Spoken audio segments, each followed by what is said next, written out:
What is up, IDP Army? It's your man Jordan Rains, and we are back again with another episode of the IDP Army podcast, where we are, of course, talking mostly IDP, all fantasy football. And I'm joined tonight by a very special guest, a friend of the show, Jeff Bell, on Twitter, for whom the bell tolls, of the Devi Royale, of Fantasy Pros, of the football guys. Jeff, how you doing tonight?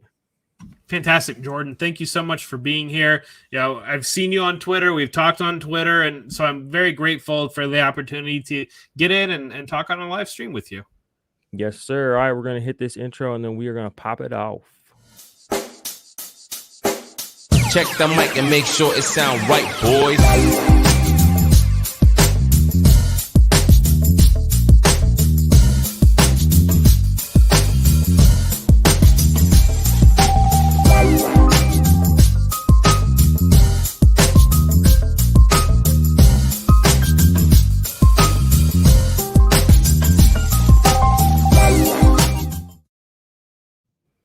All right, we are back, and tonight we are going to be talking. Don't shoot the messenger. We're going to be talking negatively. Okay, we're going to be talking about some guys that we're not huge fans of.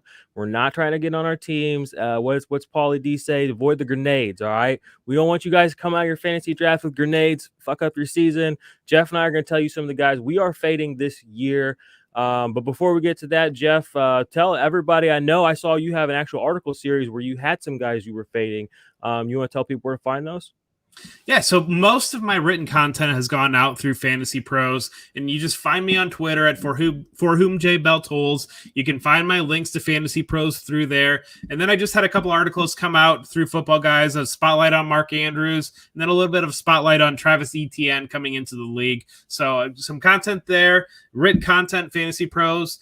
Check out my show Tuesday nights at 9:30, the Debbie Royale. I do that with Christian Williams and with Kevin Coleman, and it's just a great time. We talk about Debbie football, and so touch Jordan's world just a little bit, not very much, but certainly not like he's doing and creating this fantastic content out here. Yeah, you told me this year you were recently just finishing up an IDP draft. So before we talk about our fades, I want to hear about this team of yours. Tell me, who are your 3 or 4 best players, or how did the draft go for you? Tell me about it. Sure, I'll talk about my IDP guys. So I got Joey Bosa as my defensive lineman. I got Roquan Smith as my linebacker. I got Landon Collins as my DB. I got Davis out of a linebacker from the Saints. And then Justin Simmons is on my squad. And nice. So who else do I have? I've got Jamin Davis, and then Micah Parsons is nice. my defensive roster. That's what's up. I hope you're playing IDP 1, 2, 3 scoring, but if you're not, I won't hurt my feelings too much. We are. We talked about it. I am. There we go. All right. Well, I used your Fantasy Pros ranks a little bit too to help me out. So, well, shit. That's why your team's so good, right there. Roquan Smith, he's a beast.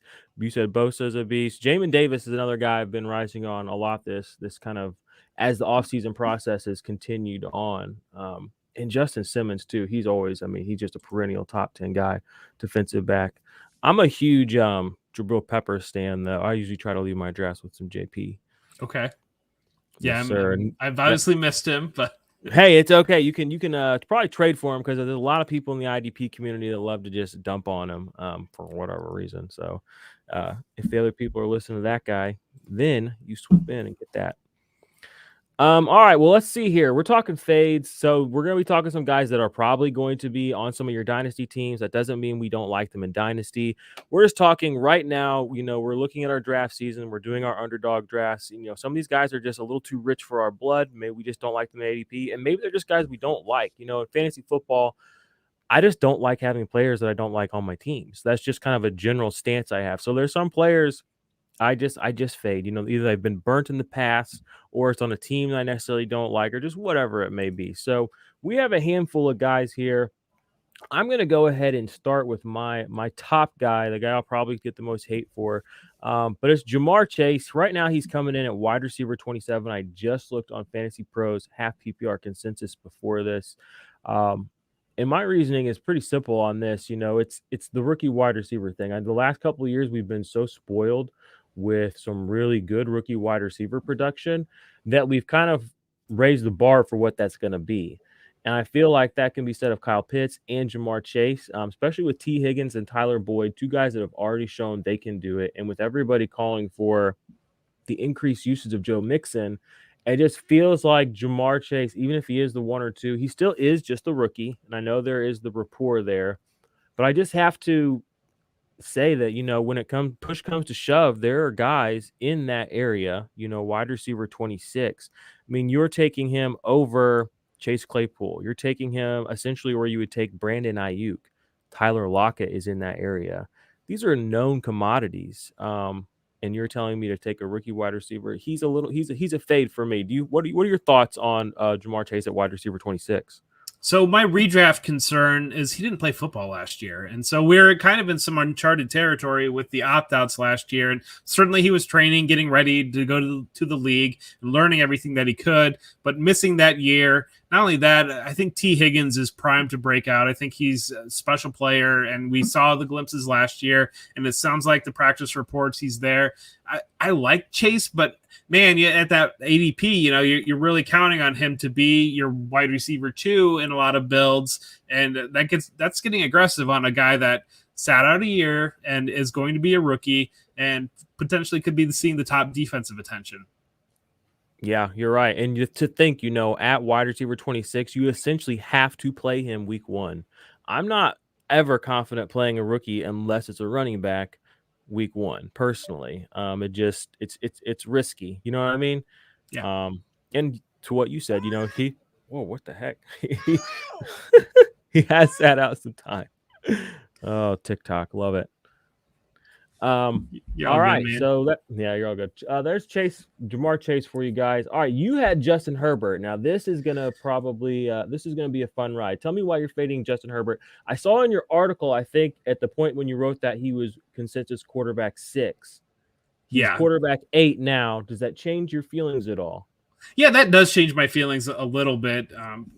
When I had written that quarterbacks to avoid, him sitting at quarterback 6, I think people look at the tool set, and certainly he could be that guy that has the rushing floor. Just we haven't seen it yet.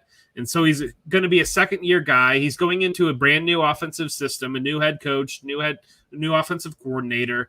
He's got all the physical tools, and he's got great talent around him. Where my concern earlier in the season, and certainly with Aaron Rodgers news, that should have changed things, because Aaron Rodgers should be getting drafted above Justin Herbert. And where Justin Herbert was getting drafted a couple weeks ago or even a week ago, prior to that Aaron Rodgers news, it was one of those that if you missed on the top 5, and I think we all can agree that there's pretty much a top 5 right now, and maybe you don't like one of those guys, but you have a good feeling about those. It seemed like everybody was grabbing him right away, very close to as that 6th guy. And maybe it's the type of thing where we're moving out of the dynasty mindset, and people that were doing the dynasty drafts, and especially people that are in the dynasty world doing a redraft or doing a best ball draft, still having that dynasty mindset. But then also the Aaron Rodgers news coming in, changing the landscape in that regard. You should be drafting Aaron Rodgers above Justin Herbert. Yeah, I agree. When it comes down to it, it always for me comes, to the known talent and production. We've seen Aaron Rodgers not only have a successful career, but an elite successful career, but an elite fantasy career as well, capping it off with the most recent memory bias we have of him being the MVP. Yeah, I did catch a little flack too in my rankings. I think I had him at quarterback 9 or 10 earlier this week. All the news came through. I think I've moved him up to 6, 7, 8, somewhere in there. I probably need to move him up a little bit more, honestly. But yeah, I think you make a fair point on Justin Herbert. I have noticed this year, and maybe it is the best ball drafts, but it seems like people are kind of sprinkling in their quarterbacks and tight ends through the entire draft. Whereas I feel, as little as 3-4 years ago, it was late round tight end, late round quarterback was pretty much consensus. Where, I was just thinking the other day, you took Greg Olson and Jordan Reed, those guys in those years when Gronk was a first round pick in round 6. Now we're taking the second and third best tight ends in round 2, 3, 4. Sometimes we're taking up to 4 tight ends. The game has changed, and I think fading quarterbacks, even the young good ones, is a smart decision. So, and you're gonna feel the urge to reach for Justin Herbert. But I think, like you said, you're going to be able to find more talented position players there that are going to help you win some weeks. And you can plug in a Ryan Tannehill, you can get a Joe Burrow, Trevor Lawrence, Kirk Cousins much later than you have to take Justin Herbert. So I like him as a fade there. The third guy, speaking of tight ends, my third fade is George Kittle. Right now he's consensus tight end 3. I've been fading him honestly since last year. I wrote a piece for Dynasty Nerds last summer where I said, and last summer, just we have such short memories, but last summer George Kittle was consensus tight end 1 in Dynasty and Redraft. Now he's like 3 or 4 for most people. I wrote a piece that I thought Kelsey was still the one. Got a little pushback on that, but I've just never. George Kittle for me has always felt like the perfect marriage of opportunity meets talent meets shit show team with nothing else to do. And he was really thrust into this position of success, and he grabbed it by the horns.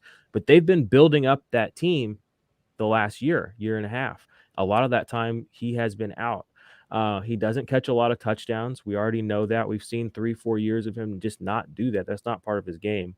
And now we have Kyle Shanahan going out and taking a second-round wide receiver last year, a first-round wide receiver this year.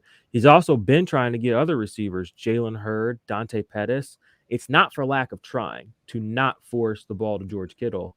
So I just have concerns about him when he's, consensus tight end 3 right now. When I can get Mark Andrews, who in my mind has more touchdown equity and probably just as much yardage equity, all things being equal, if we are really assuming that they become a wide receiver favored team with Brandon Ayuk, who is getting gassed up constantly, and Deebo Samuel, etc. George Kittle's just a little too rich for me. What do you think about Kittle for this year?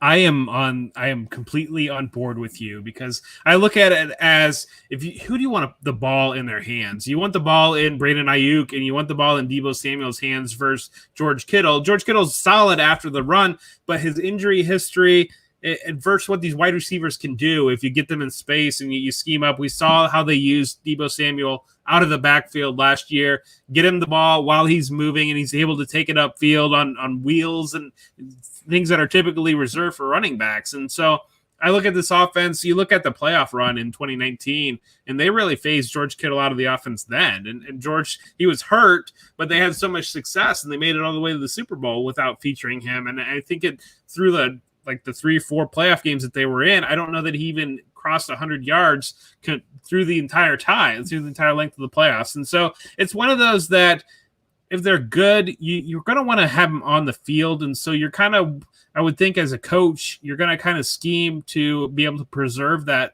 playing ability, that have them on the field even before you get into the injury history. And that's one of those things. I completely agree. I've been fading him all off season. I wrote an article about it months ago, fading him this off season. And I get pushback because people see the name George Kittle and they don't look at the whole picture, and they say, well, you can't just assume injury. And I'm telling you that I'm not even assuming injury. I can see a path where he just doesn't have the equity that you think he's going to have.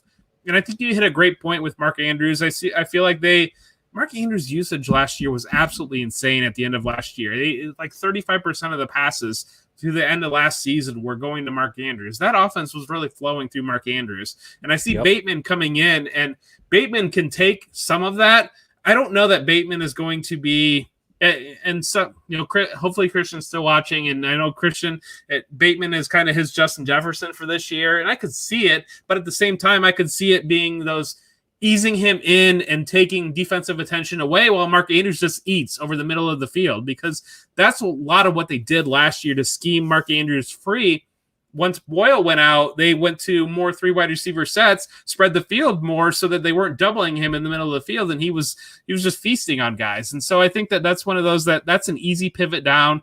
And then not only that, I am a Kyle Pitts truther, and I'll tell you that right now. And I just saw a news piece today that the Falcons are going to line him up all over formation. If they're using him in that Julio Jones, if they're not treating him as an inline tight end and they're just using him as an offensive playmaker, and you're getting that as tight end eligibility in the 4th, 5th round, it's crazy to grab Kittle at the 2-3 turn when you can get a player like that 2 rounds later. I agree. I agree completely. There's just the difference between what I believe George Kittle is going to be, even his ceiling this year. Even his ceiling this year is not what it's been in years past in my mind, and his floor is a lot lower. And, people have brought up the 49ers schedule. It's going to be so soft. I'm a huge Trey Sermon guy. I think he's going to tote the rock 200 plus times. I'm thinking 250. And George Kittle is this amazing blocking tight end. I just don't see this. This is not going to be a team that feeds the ball through George Kittle this year. And at tight end 3, I think it's folly. So we love George Kittle, the talent. We love him in Dynasty. We know he's valuable in fantasy football. But at tight end 3, I'm sticking to the late round tight end strategy. I'm going to try to catch the next Austin Hooper on the way up. I'm going to try to catch the next Robert Tonyan on the way up. You know who the next Robert Tonyan is? It's still Robert Tonyan, guys. So go get him. You can fade George Kittle a little bit. And you heard it here from us first. All right, we are going to take a super duper duper short break, and we will be right back. What's good, IDP Army? It's Jordan Rains, and quickly I want to tell you guys today about the big project I've been working on, the Ultimate IDP Index. The Ultimate IDP Index is the #1 resource for IDP fantasy football players, rookies or veteran for 2021. Inside, you're going to find contract information, tiered IDP rankings, detailed player production profiles going back to 2017, suggested trade values, and a whole lot more, including unique write-ups, unique videos that will only be available within the Ultimate IDP Index. But to me, probably the most valuable thing is the fact that the trade value estimation tool is going to be updated weekly, so you'll always be aware of what a player is worth in your Dynasty League at any given moment. So what are you waiting for? Sign up for the IDP Army Patreon today. Patreon.com/the IDP Army. Join the Black Ops tier and join the IDP Army today.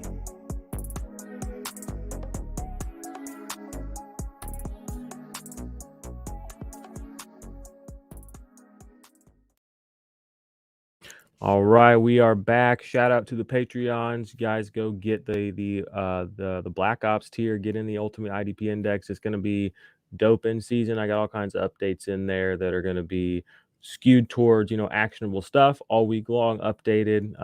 It's going to be great. Jeff, I need to throw you in there, bro, so you can go win your IDP league on the house. Appreciate that greatly. We'll get you set up. All right, let's get back to our fades. Again, these are not players that we don't like. These are just players, well, they could be, but they're players that we don't like for fantasy football this year. We think that the noise is getting just a little bit too loud. We think they are set up to maybe be a little less successful than the narratives may have us believe. Next guy on our list is a guy you brought forward, and I 100% agree with you on, and that is Mike Davis. Right now, Fantasy Pros consensus, running back 23. Why is Mike Davis a fade for you? So my concern, we don't know how that backfield is going to shake out. And so there's certainly a situation, and I will readily admit, where Mike Davis could be the bell cow at this late stage in his career and shock everybody, and you're getting an insane value on him. At the same time, I think there's a very real scenario where that's just a committee that has a level of unpredictability that we don't know, that he really strikes me as Jordan Howard last year, where Jordan Howard, it just felt like he's going to be the Miami guy, because who else is it going to be? Well, maybe Matt Breida, but it's certainly got to be Jordan Howard. And then we come out and it's Myles Gaskin right out of the season, and Jordan Howard almost had no role. And so I think that we are just assuming that Mike Davis is going to be the guy because that's the name that we know. He's a guy that has got to be very careful when you're doing analysis and putting content out, because I see a lot of people quote his year-end numbers for receiving last year. But if you look at what happened with that Carolina offense, they really tried early in the season to leave him in that Christian McCaffrey role and get him 8, 9, 10 targets a game when he first took over, and he disappeared out of that role towards the end of last year. They used Curtis Samuel in that role instead. They saw that he wasn't able to do that out of the backfield. And so I think there's a lot of people that I've seen, they'll be like, well, he was great catching the ball, and so they're going to use him to catch the ball, and they're just going to make him the bell cow. And they leaned on Derrick Henry and Arthur Smith offense before.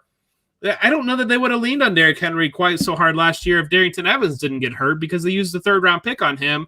He brought a different level of explosion, something else. And so I think there are a lot of false equivalencies that's happening to prop up Mike Davis's value. And I think that a lot of people are taking him, especially in a 0 running back type build, and they're saying, well, I can not take running back early and I'll just take Mike Davis and he's going to give me the same production. The reality of it is you might have nothing.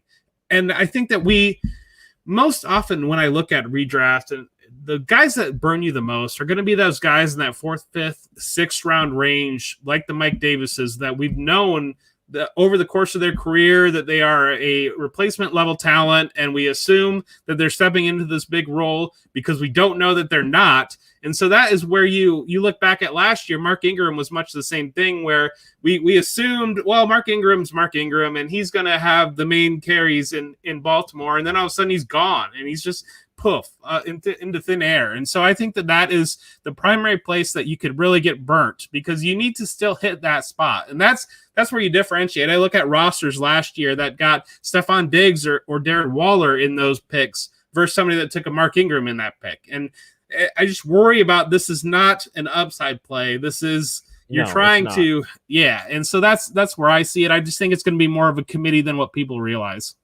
Yeah, more of a committee. And even if it's not, even if Mike Davis comes in to take that role, whatever that is, the Todd Gurley role, he and Todd Gurley's seasons last year are almost identical, except he had twice as many targets. That's it. I mean, he had a handful more carries, but that's it. It looks almost the same. So if you're telling me I'm going to get a Todd Gurley-like season out of Mike Davis, why? I mean, that's an easy fade. You know what I mean? And and that would be what? That would be Mike Davis's best season of his career. I mean, flat out. So there's nothing exciting about that. Like you said, he's replacement level. He's going to be a guy that you're going to want on your bench at RB23. That's a guy you have to play every week, or you've already basically started losing. So he's a fave for both of us. I kind of talked down on him, and I did an Atlanta Falcons preview on the channel. Guys, go check that out. You can go down in the comments of this too. Check out Underdog. There's a link. You guys can go play Underdog. There's links to all kinds of stuff in the comments of this. So go check all that stuff out. Subscribe to the channel, like the channel. If you guys are listening on the podcast feed of this, please go review our show, because there's like a gazillion of you that listen, and there's like 20 of you that have reviewed the show. So don't make me come knocking on your door. Okay. Do me a solid. Go leave a 5-star rating, say some nice things. I would super duper appreciate it. So, all right, we're going to talk about our next fade. And honestly, I don't even know if you could really call him a fade. I put him on the fade list because, I mean, his draft position or ranking, whatever, this is Michael Pittman, is who I'm speaking about, wide receiver 49. I mean, he's just not a guy that I want on my teams. That's maybe the best way to say it. Even in that area of the draft, wide receiver 49, Marvin Jones is in that area. He's sandwiched between Marvin Jones and Hollywood Brown. I would rather have both of those guys than Michael Pittman. I know what I'm getting with both of those players. You know what I mean? I'm getting a chance at 1,000 yards, probably closer to like 850, but I'm also getting a chance at 8-9 touchdowns. Michael Pittman, you can't. I mean, that would be a great season for Michael Pittman. And that's kind of what we know we're going to get out of those guys. Corey Davis has some upside. He's in this area. Michael Gallup is in this area. So for me, it's not anything against Michael Pittman. He may end up on some of my teams next year. I may trade for him mid-season. But the Colts offense is not something I think anyone's excited about unless they're a Colts fan that's lying to themselves, or a fantasy analyst that's trying to cling to the fact that Frank Reich is a good head coach and they have a great organization and all that good stuff. But I got news for you guys. It's not going to be pretty for the Colts this year. And I don't think that garbage time is going to be pretty either. I don't think it's going to be garbage time. Michael Pittman is going to be eating out here, pulling 2015 Allen Robinson. It's going to be garbage time, like another 3 and out. That sucked. This game's over. So Michael Pittman Jr., he's a fade for me until I see him do something meaningful on the field. When I see a good quarterback hit the field for this team, that's for me. I don't want Michael Pittman when I can get these other guys around him. Do you have any thoughts on Michael Pittman? Yeah, absolutely. So the Colts wide receiver core, certainly there's a lot of uncertainty. uncertainty there. And I think Paris Campbell ate a lot of volume week 1 last year when he was healthy. They still like playing Zach Pascal, and I think Zach Pascal does non-wide receiver things well, and so they like to have him out there. T.Y. Hilton's still there, and he's still going to be on the field, and so that they have that rotation. And then my other concern too, Nyheim Hines out of the backfield, and I think that's a guy that people don't really understand, because I think that they look at him playing with Phillip Rivers last year as well. Phillip Rivers is just going to dump him off to him, but they use him down the field. They use him as an offensive weapon down the field, and he has a real key role in their offense. And so I think that people viewed it as, well, Carson Wentz will scramble now, and so Nyheim Hines will just disappear because they won't be dumping it off like with Phillip Rivers. But that's just showing that they don't understand the way that they use Hines creatively, and so there's just a lot of mouths to feed. And so to get to that scenario where Michael Pittman really breaks out and is a clear number 1 wide receiver, difference maker, or even has, you mentioned Hollywood Brown. I don't know that Pittman's going to have the capability to pop off and really shift a week like Hollywood Brown might. He could catch 2 touchdowns for 65 yards each and drop a 35-point game and win you your league when you're kind of plugging into that spot. And so I don't know that the upside is there for Pittman, and I don't know that he is going to shift into that primary number 1 wide receiver. I think that you're just going to rotate guys. Yeah, I agree. And I'm not a data head. I don't have spreadsheet powers. I'm not a model guy. I don't look at any of these websites. I watch football. I read tweets. I read information. And then I kind of just assess things as I see them. And when I look at Michael Pittman, when I watched him play last year, I saw nothing special. When I look at his stats, 40 receptions, 500 yards, played 13 games. And who was his competition last year? A busted T.Y. Hilton. I mean, it's the same guys that are going to be there this year. Yeah. Why couldn't he do it last year? Oh, he was hurt, whatever. Okay, like, in a world where, I just said this, I've been saying this the last couple of shows, but in a world where last summer, remember, everybody was saying we were going to have such a down year for rookies because they wouldn't have training camp and they were all going to suck. And we come out and we have some of the best rookie seasons offensively and defensively. We had some great rookie seasons.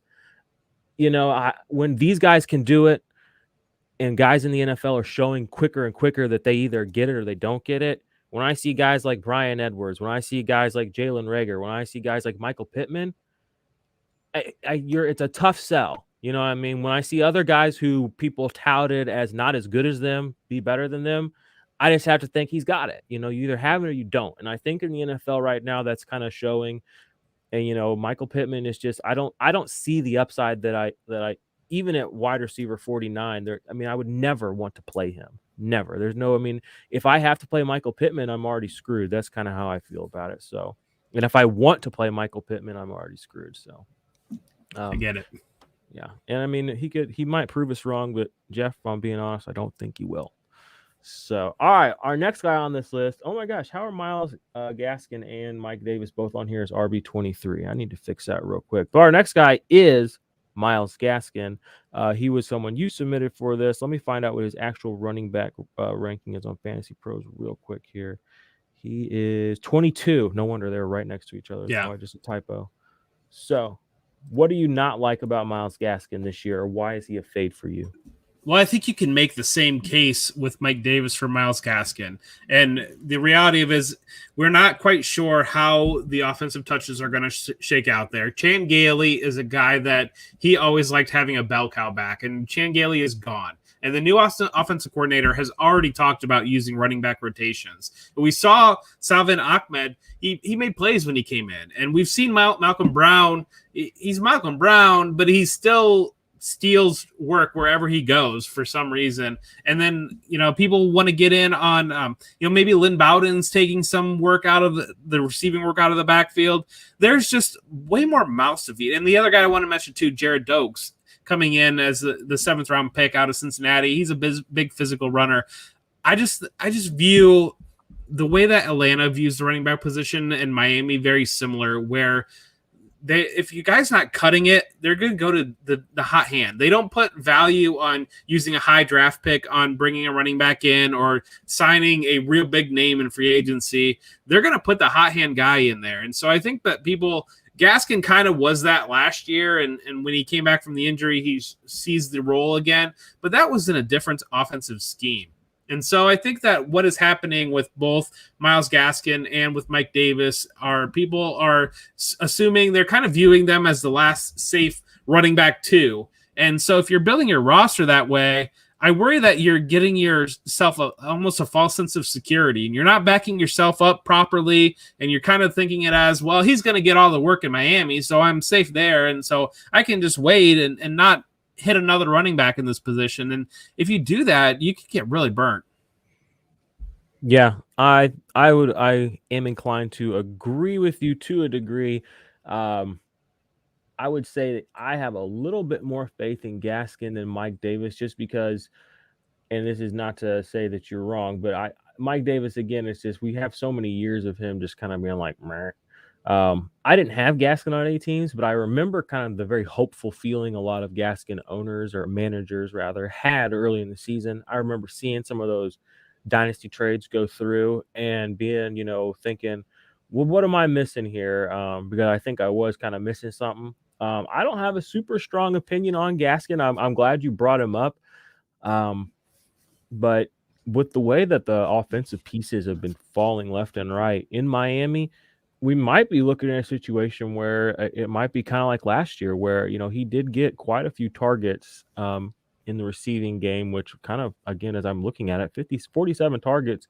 He only started 7 games. That's a pretty good target share number. So if you're a PPR person, I can see why you would think that he would be buoyed there. But with Miami's overall offensive situation, I definitely think that I'm kind of fade all Miami players right now, minus Tua. I just think that Tua is going to play all the games, and I think at some point you just have to kind of take a starting quarterback with a little bit of upside. Yeah, if I get value on Will Fuller, because we've seen him do it, and if he's on the field, but we've seen him be a borderline one. Even last year, he was a borderline wide receiver one. And so I think he's got the talent and the ability to do it. And if I get good value on Jalen Waddle, I'll do that as well. Just, he's guy's the 6th pick in the draft. And if he's going to slip, I'll place the chip on there. Other than that, I'm not really loving anything in the Miami offense, just because it's one of those that I just think that the way I play fantasy football, if I view a situation as uncertain, I want to get involved in that, but I want to get the cheapest option that I think is still a good option. I don't want to pay for the most expensive guy, because you leave yourself open to get burnt there, whereas you can get value if you go the other way. Yep, agreed. And he's going around some guys that I would much rather have. Josh Jacobs just within 2 rankings of him. Miles Sanders within 3. Even though those guys have their own question marks, there's so much more security, I feel like, in those players, and that's almost a whole I mean, I would say they're not even the same tier. So yeah, I can understand why, if I don't get those guys right before that and I get to Myles Gaskin, I can see why that's a fade. This next guy is one of my players I'm bringing forth. That's Javonte Williams. All right. Now, listen, this is the dynasty people out there are going to come from my head. All right. But here are my arguments. One, objectively, I've been told by the dynasty heads in the fantasy world that this was a subpar running back class. So you're already working with the third best running back in this class in a subpar class. All right. Bingo number 1. 2, Melvin Gordon still got it, okay? And he's never not had it, all right? He's had the issue with Melvin Gordon is he hasn't played all 16 games in a while. He did switch teams, but the touchdown equity for Melvin is always there. The pass catching chops are there. The broken tackles are there. And he's a dog. I mean, this rookie is not going to come in and take this job away from him, and he's getting paid. One of the most trusted reporters in the game, I guess Benjamin Albright, just tweeted out like 2 days ago. He's like, it's in all caps. He said it's pretty obvious that this is Melvin Gordon is the running back 1 on this team.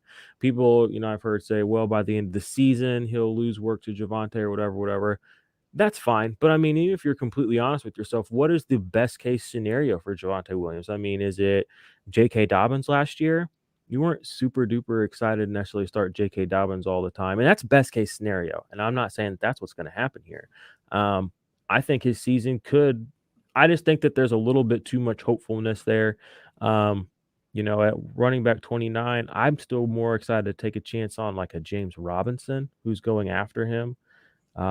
That's pretty much like the only guy kind of after him that I'm super duper interested in. Trey Sermon, obviously, I'm a huge Trey Sermon guy. He's going like 10 picks later, but I just the pathway for Javonte Williams getting work, the kind of work that I think is going to justify that pick is like everyone says, if it does come, it's later in the season, and he's got to earn it. Like it's not going to be given to him. So he's a fade for me. You're kind of drafting a hope. You're drafting hope in the middle rounds, and that's not what I want. I want a reliable player that I've seen do it before. Um, and how much upside are you really going to get with him if you're a Denver Bronco, if you're watching the Denver Broncos offense? Just give me Melvin Gordon, give me the cheap touchdowns, give me the cheap targets, give them to me. Yeah, there was a week ago, basically, there was a scenario where I told myself that Javonte Williams could be the steal of the draft because if the Denver there were some rumors that they would have been involved in Aaron Rodgers. And so if they were able to swing a trade for Aaron Rodgers and need to free up some cap room and Melvin Gordon goes, all of a sudden Javonte Williams is this year's Clyde Edwards-Helaire getting drafted in the first round. And so that ship has sailed. And so that's one of those that you could have told yourself and sold yourself on that potentially happening. That's gone now. And so, yeah, I completely agree with you where Melvin Gordon's going to be there. I think that one thing that I am worried about in this offense, they have a good defense. And so between Drew Lock and Teddy Bridgewater playing quarterback, is it going to be more of a ball control? Like let's try to win games by not losing games on offense and allow the defense to potentially win us games. Use these great wide receivers we have outside, and then use our running back that we know with Melvin Gordon. Javonte Williams kind of works in there, and really where you're drafting him now, knowing that ship has kind of sailed on having that big value. He's kind of a very expensive Tony Pollard or very expensive AJ Dillon, where you can get the same type of things tethered to a much better offense for several rounds worth of value later. Yep. And when you're buying Javonte Williams at running back 29, you're buying a projection. That's it.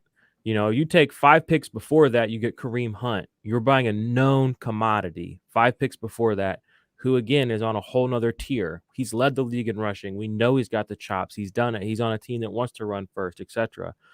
Javonte Williams, all you're buying when you're buying him in fantasy right now is a projection.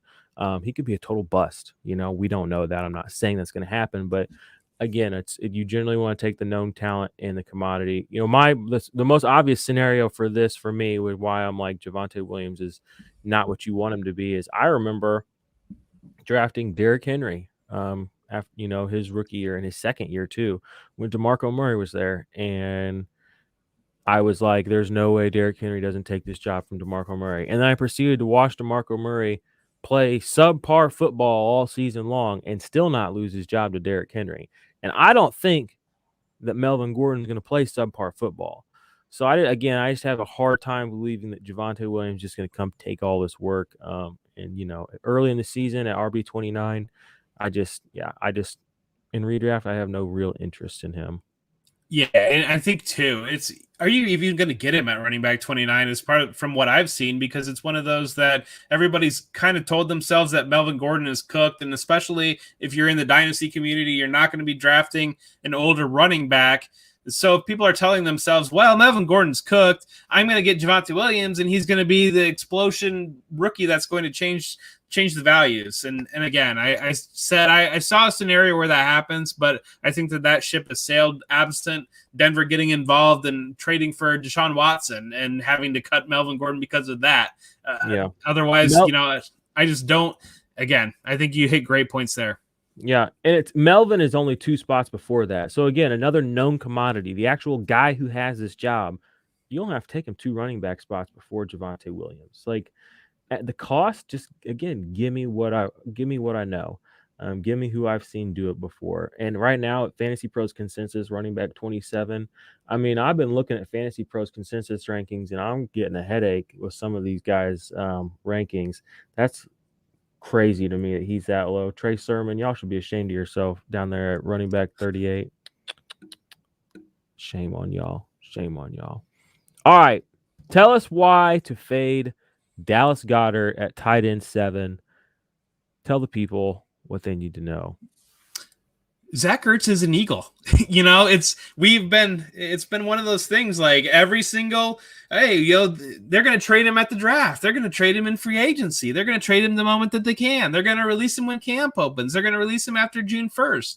Zach Ertz is an Eagle. And I don't think that they are getting the offers that they would want for Zach Ertz. That's why he's an Eagle, but he's under contract. And so they're going to play him because he's on the roster. And if he is anywhere near, we're just like completely throwing him out off of one bad year. And he's still early 30s. It was one of those that he got hurt. He came in with a contract problem. It was one of those that every single check mark that you could come up with for coming in and just having a terrible year, he hit every single box. And so this guy, early 30s, the team is going to be incentivized to play him to up his trade value potentially at the trade deadline, or after the season, get a comp pick for him.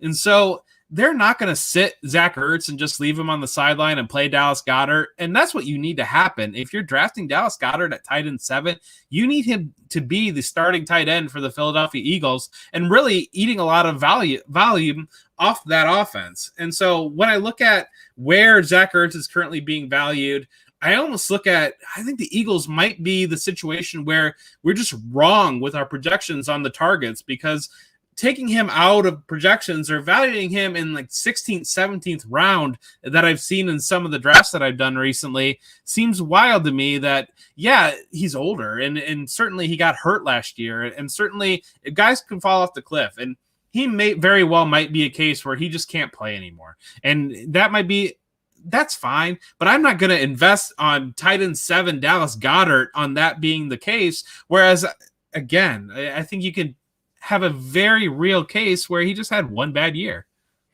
Yeah.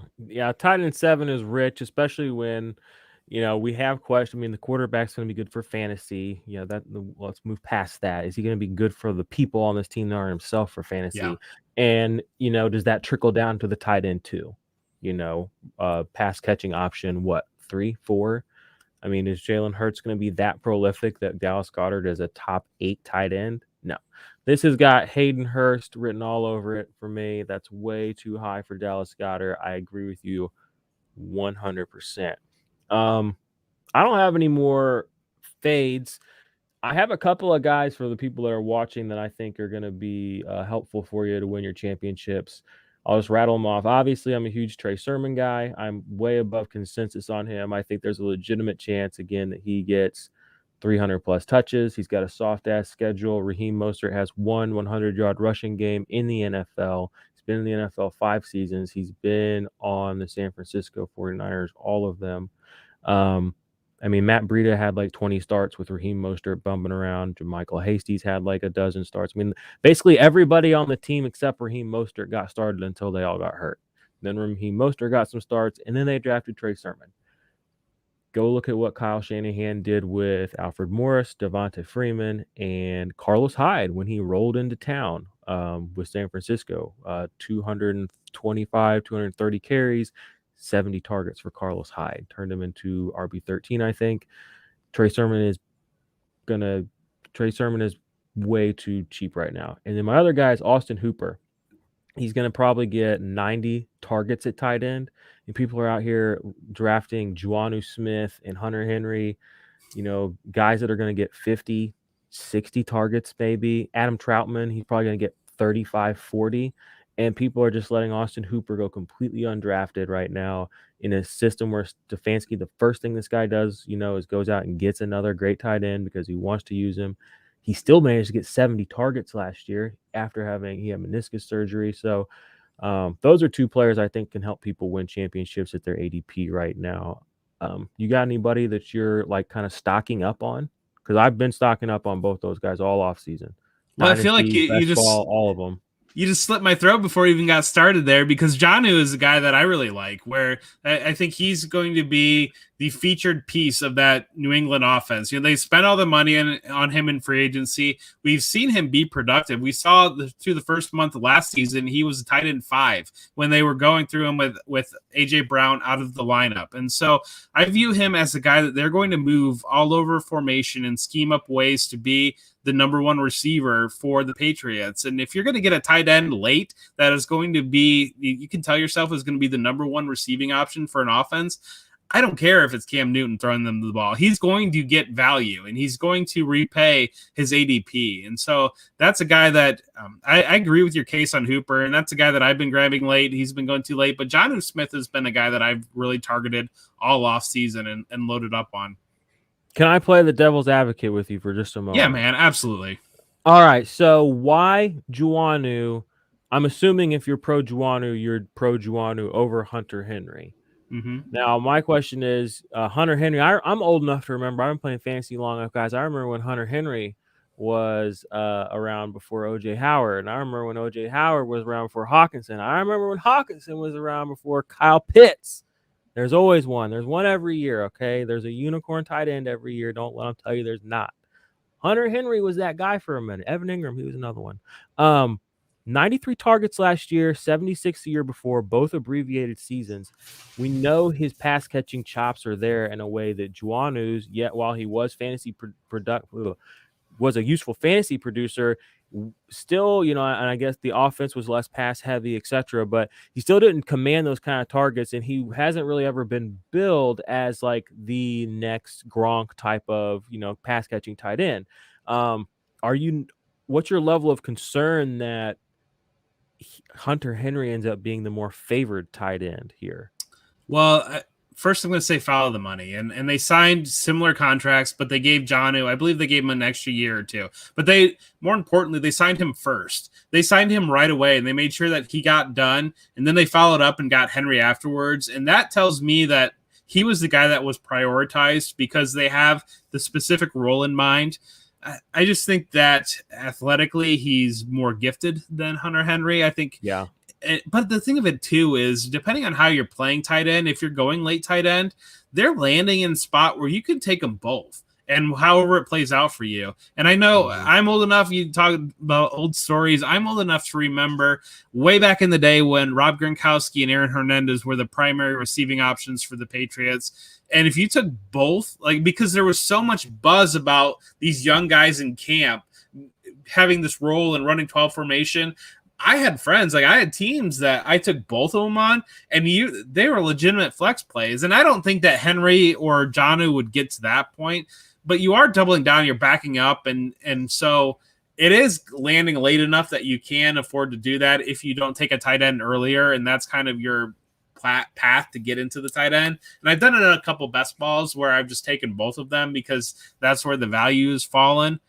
So if I'm wrong, you can hedge your bet a little bit there. But again, I just go back to who did they sign first? Who did they prioritize? Who did they give a longer contract to? And it all lands on Jonnu.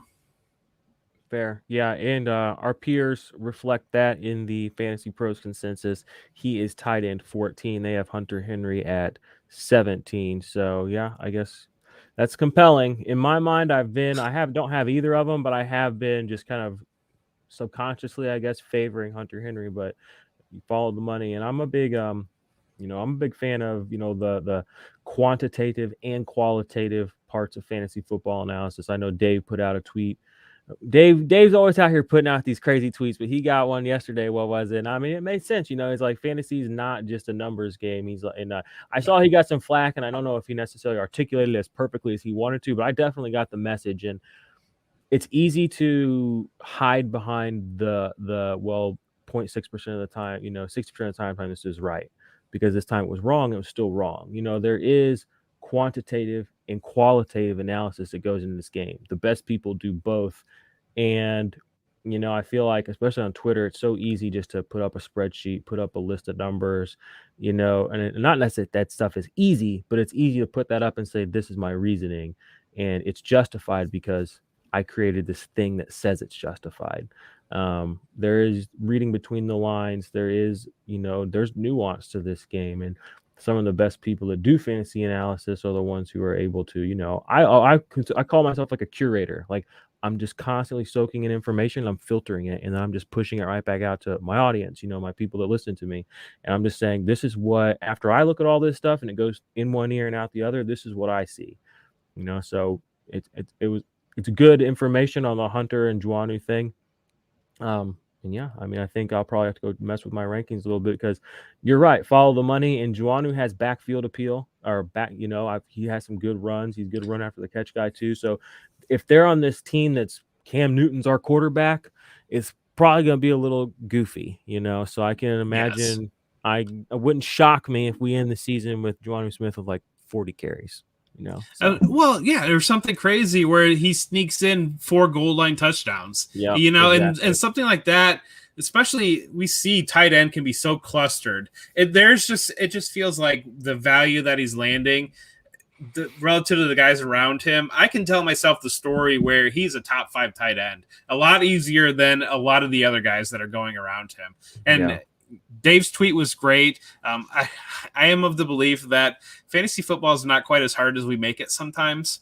And so, yeah, and you can't teach intuition, but I think that that's a lot of value to be, you kind of get it. You can't play teach discernment either, and that's why you have to find the right people to follow. Again, I hope that people, when they follow and we talked about this before we came on air, that's why my timeline, it's only, I don't, I'm not in these retweet groups or anything. My timeline is stuff that I think people should see. That's it. I want people to come to where I am and I see information that I think is important. It's curated in a way that this is hopefully going to help you win. And that's, it's so easy. I call it the Knights of Summer. It's so easy to be right, now. So many content creators win January to August, and I just tweeted this out the other day. And then, 6-7 weeks into the season, you're in leagues with them, and they're not starting their lineups. They're only playing in the leagues they know they're going to win. They're blowing it up, and they're suddenly, well, I'm busy getting ready for next year. It's like, next year we got 12 weeks left of fantasy. Like so find the right people, find good information. It's out there. Obviously Jeff knows some good peeps. I know a few peeps out here in these Twitter streets as well. Any other players before we let you out of here? And thank you again for your time. It's really been awesome chopping it up. Anybody else that you think has season-winning upside that is not getting gassed up the way they should? Let the people know before we get out of here. He's starting to. I really like Darnell Mooney, man. I just think he's good. He's just a good football player, and I think he's 98 targets last year. They used him so much more than what people realize. He's a guy that he's landing. He's starting to go up. But at the same time, I don't know where his ADP is sitting right now with Fantasy Pros, but I feel like you can get him as your late wide receiver 3, wide receiver 4, and there is just, you can tell yourself a story where Justin Fields comes in, that offense clicks. He's a good explosive football player. They scheme up ways to get him the ball in space, like we saw at the end of last year. Plus those splash plays that he missed last year because Nick Foles couldn't hit the broadside of the barn and he was wide open after burning Jalen Ramsey. He's starting to get a lot of heat, but that is a guy that I just think could completely pop and really have some of these weeks that you're kind of buying him as your wide receiver 4, and all of a sudden this dude's just dropping 35 points and swinging weeks for you. I am with you to the bitter end there, and I can say that with telling you this early in the offseason when I saw the Darnell Mooney, there was some early offseason hype. I was just rolling my eyes so hard. I was like, please, we're just digging too deep. But I'm a believer now because I actually paid attention. I looked into him a little bit more. He kept coming up. Don't love the Bears, their situation, but what I saw from him, and again, it's one of those things where I'm not a talent evaluator like some of these people are, but I've learned to kind of trust myself. So again, it was kind of those things where I saw people talking him up a little bit early in the offseason. I was like, well, I didn't see him do anything, so he must not have done anything. And then I was like, well, I'll go watch again. I was like, okay, well, I wasn't paying enough attention. That's the problem here. Yeah. Well, he's going after Pittman too, wide receiver 52. Yeah. So that's crazy. I mean, the upside that he has and he presents, like you said, and with the target share he already commanded as a rookie, that was the thing that got me. When I saw the numbers he did as a rookie, and people are still out here trying to save their Bryan Edwards shares and their Jalen Reagor share. I'm like, no. Again, give me a guy who's done something. Well, and it's one of those two that we kind of have the player in our mind of this is just fast and you can just run 9 routes with him and he'll clear out defense and occasionally catch the ball. This is a football player. And there is a difference between just a wide receiver that's out there that can run a 4-2 and clear the top out of a defense versus a guy that he will get his nose dirty. He's not afraid. Amen, amen. And playing second fiddle to Allen Robinson, who does command double coverage from time to time, makes your life a little bit easier. And now that David Montgomery got his swag on, open things up a little bit for him. So bullish on the Bears today on the show. All right, well, ladies, gentlemen, boys, girl, everyone who's still out there watching, we appreciate you. Join the IDP Army Patreon. If you don't do that, like this show. Go leave us a review on iTunes, all that stuff. Follow Jeff at For Whom the Bell Tolls.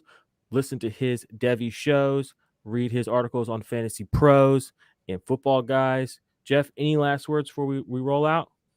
Jordan, thank you so much for the opportunity. You're somebody that I really respect your opinion. We've had some talks offline, and so I'm grateful for the chance to get in here and really talk with you. Yeah, hey, I'm glad this happened. I appreciate the kind words. Twitter is not always a kind place, but you are a kind person out there, a good person to follow. Guys, make sure you're following him. We're going to win you some championships this season, IDP Army, and I will be back in I have a show in 2 days. Marvin Eloquent from the Ballers and Dynasty Nerds, we're coming on. We're talking our top 24 wide receivers. You are not going to want to miss that. Marv, big cereal. I'm looking forward to it, man. All right, we'll see you guys later.